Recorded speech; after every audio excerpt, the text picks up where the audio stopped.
నమస్కారం. జీసీఆర్జేవై వార్తలకు స్వాగతం. ఈనాటి ముఖ్యమైన వార్తలను మీ ముందుకు తీసుకువచ్చింది హర్షవర్ధిని. మొదటిగా కళాశాల వార్తలు. శక్తి సంరక్షణ వారోత్సవాల సందర్భంగా ప్రభుత్వ ఆర్ట్స్ కళాశాల భౌతిక శాస్త్ర విభాగం ఆధ్వర్యంలో కళాశాల నుంచి వైజంక్షన్ వరకు శనివారం అవగాహన ర్యాలీ నిర్వహించారు. ఈ ర్యాలీలో యూజీ, పీజీ విద్యార్థులతో పాటు అధ్యాపకులు ఉత్సాహంగా పాల్గొన్నారు. రాజమహేంద్రవరం అటానమస్ కళాశాలలో విదేశీ విద్యార్థులకు అర్బన్ ఎమ్మెల్యే శ్రీ ఆదిరెడ్డి శ్రీనివాస్ గారు ల్యాప్టాప్లు అందజేశారు. శనివారం కళాశాల ఆవరణలో విద్యార్థులకు వీటిని అందించారు. ఈ సందర్భంగా ఆయన మాట్లాడుతూ, మంత్రి లోకేష్ గారు శుక్రవారం కళాశాలకు వచ్చి విదేశీ విద్యార్థులతో మాట్లాడగా, దీంతో ఆయన సూచన మేరకు ఎమ్మెల్యే గారు ఈ ఇంటర్నేషనల్ విద్యార్థులకు ల్యాప్టాప్లు అందించారు అని కళాశాల ప్రిన్సిపల్ డాక్టర్ రామచంద్ర గారు తెలిపారు. అంతర్జాతీయ వార్తలు. అగ్రరాజ్యం అమెరికా తీసుకొచ్చిన సోషల్ మీడియా వెట్టింగ్ పాలసీ వల్ల చాలామంది దరఖాస్తుదారుల వీసా అపాయింట్మెంట్లు వాయిదా పడిన విషయం అందరికీ తెలిసిందే. ముఖ్యంగా 2026 అక్టోబర్ నెల వరకు ఈ వాయిదాలు కొనసాగుతుండగా ప్రముఖ టెక్ కంపెనీ గూగుల్ అప్రమత్తమైంది. అమెరికాలోని తమ విదేశీ ఉద్యోగాలకు కీలక హెచ్చరిక జారీ చేసింది. అమెరికాలను వీడి అస్సలే బయటకు వెళ్ళొద్దని అడ్వైజరీ ఇచ్చింది. ఒకవేళ విదేశాలకు వెళ్ళిపోతే మళ్ళీ తిరిగి రావడం కష్టమని పేర్కొంది. జాతీయ వార్తలు. సామాన్యుడి రవాణా సాధ్యమైన రైల్వే ప్రయాణికులకు షాక్ ఇచ్చింది. డిసెంబర్ 26 నుంచి టికెట్ ధరలు పెంచుతున్నట్లు ప్రకటించింది.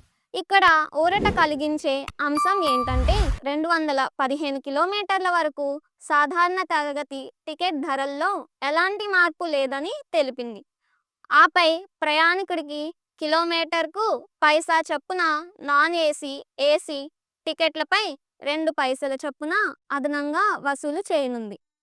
దీనివల్ల ఏటా రూపాయలు 600 కోట్ల అదనపు ఆదాయం సమకూరింది. రాష్ట్రీయ వార్తలు. ఏపీ పోలీస్ మన మిత్ర వాట్సాప్. ఆంధ్రప్రదేశ్ ప్రభుత్వం వాట్సాప్ ద్వారా మరిన్ని ప్రభుత్వ సేవలను అందుబాటులోకి తెచ్చింది. ముఖ్యమంత్రి ఆదేశాల మేరకు సంక్రాంతికి నాటికి అన్ని సేవలు అందుబాటులోకి రానున్నాయి. తాజాగా పోలీసులను సంబంధించిన ఎఫ్ఐఆర్, ట్రాఫిక్ చల్లాన వివరాలను వాట్సాప్ ద్వారా తెలుసుకోవచ్చు. 95523000009 నంబరుకు బీకి అని మెసేజ్ పంపి పోలీసు సేవల విభాగంలో చల్లాలను ఆన్లైన్లోనే చెల్లించవచ్చు. ఈ సేవలకు సంబంధించిన పూర్తి వివరాలు ఇలా ఉన్నాయి. క్రీడా వార్తలు. అండర్-19 ఆసియా కప్ ఫైనల్లో పాకిస్తాన్ చేతిలో భారత జట్టు ఓటమి పాలైంది. 191 పరుగుల తేడాలో ఓడిపోయింది. 348 పరుగుల భారీ టార్గెట్లో బరిలోకి దిగిన భారత్ ప్రారంభంలోనే కష్టాల్లో కూరుకుపోయింది. ఓపెనర్లు తేలిపోయారు. 50 పరుగుల లోపే 3 వికెట్లు కోల్పోయారు. చివరిగా వాతావరణం. ఉత్తర భారతం చలికి వణుకుతోంది. జమ్మూ కాశ్మీర్, హిమాచల్ ప్రదేశ్లో కురుస్తున్న మంచు చుక్కలు చూపిస్తుంది. ఎత్తైన భూభాగాల్లో హిమపాతం పెరిగి లోయలోని పలు ప్రాంతాల్లో కనిష్ట ఉష్ణోగ్రతలు నమోదవుతున్నాయి. జలవనరులు ఉన్న ప్రాంతాల్లోనైతే పరిస్థితి మరింత దారుణంగా తయారైంది.